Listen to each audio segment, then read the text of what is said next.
Chapter 10. In the Cellar. It was dark once Ms. Freckle closed the cellar door behind them. A long set of steps led down into the cool and even darker basement. The floor was stone. The walls were stone and damp. It smelled old and musty. The only light came from the very middle of the large empty room.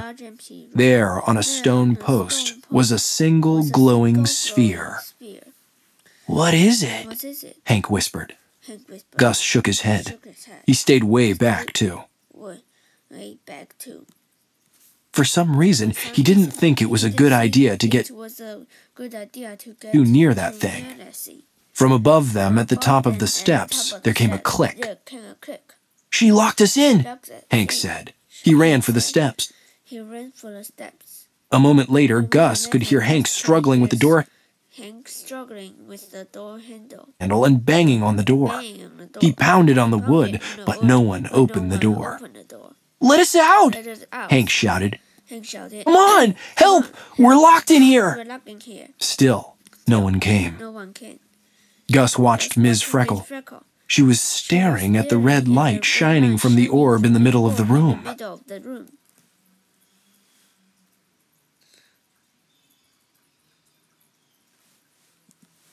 "Maybe we shouldn't have gone into the cellar,"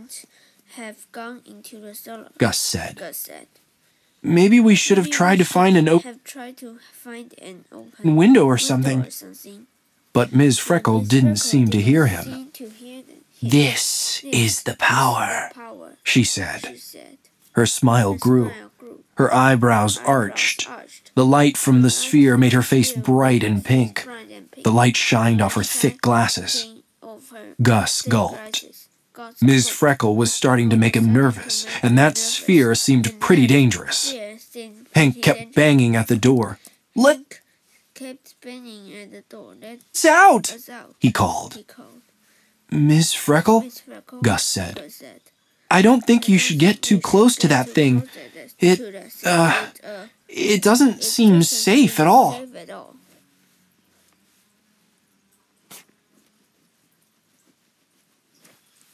She ignored him and stepped closer, her hands wide and out in front of her, like she could absorb its light into her skin.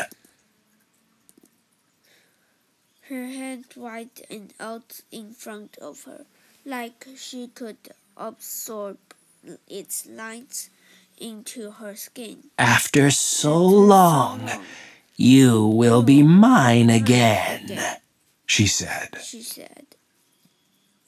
Chapter 11. Dangerous. Gus took a step back and stumbled on the bottom. Chapter 11. Dangerous. Gus took a step back and stumbled on the bottom step. He could still hear Hank at the top banging on the door. Please, Gus said, standing up. "I think that's hers. It's probably dangerous." "Of course it's dangerous," Ms. Freckle said. Then she cackled. "But it's not hers. It's not the mayor's." She laughed again. Gus grabbed the banister and got to his feet. Who's? He began, his voice cracking. "Whose is it?"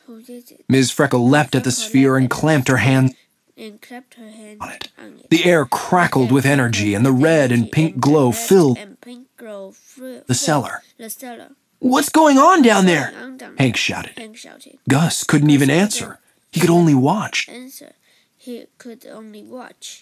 Ms. Freckle glowed. She seemed to grow tall, and light shined from every pore of her body.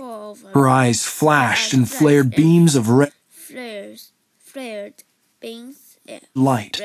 Every hair on her head was like a cable, waving and flashing, filling the cellar with blinding light.